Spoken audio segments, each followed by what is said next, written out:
With the Statue of Liberty and the Manhattan skyline as a backdrop, the team of parachutists descended from a helicopter around noon. Onlookers described a typical leapfrogs demonstration in which the parachutists join hands and twist and turn in the sky. Their yellow and blue parachutes were emblazoned with navy, and one parachutist carried a giant American flag that whipped in the wind. But one parachutist peeled off from the others and slipped out of view. His parachute, which never fully opened, fluttered to the ground in a nearby parking lot. Maria Ashley, 49, a spectator, said few people around her realized anything had happened because several tall glass towers on the New Jersey side of the water blocked a view of the parachutist as he went into the river. But Ms. Ashley said she had thought something had gone awry. "I knew it wasn't right because the parachute should be in an arch," she said. The leapfrogs are made up of active-duty members of the Navy SEALs, members of other naval special warfare units and other personnel who volunteer, according to the SEALs website. The group has been giving demonstrations for decades, and fatal accidents are rare. In 2015, the leapfrogs joined the Golden Knights, the Army's parachute team, in a demonstration at the Chicago Air and Water Show. Master Sergeant Corey Hood died after colliding with one of the leapfrogs during a stunt, according to Army officials. The Army suspended demonstrations for about 7 weeks afterward.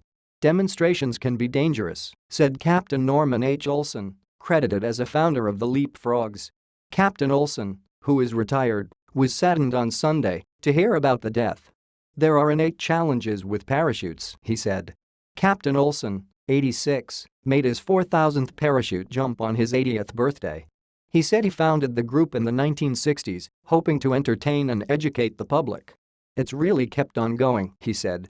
"They do a great job. It's one of the finest demonstration teams in the world. It started with 5 of us."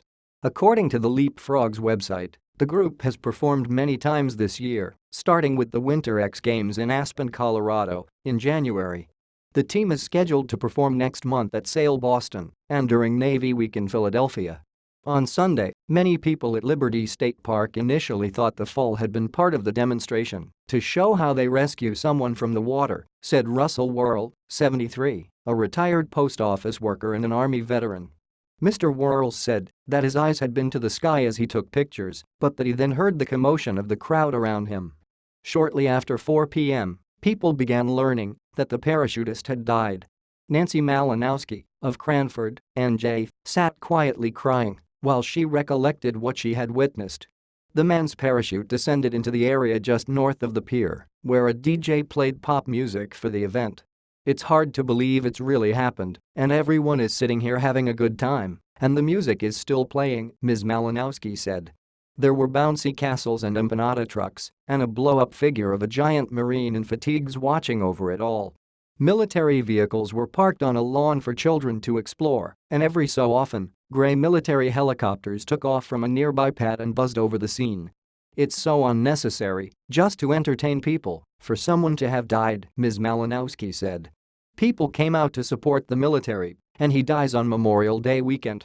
Continue reading the main story.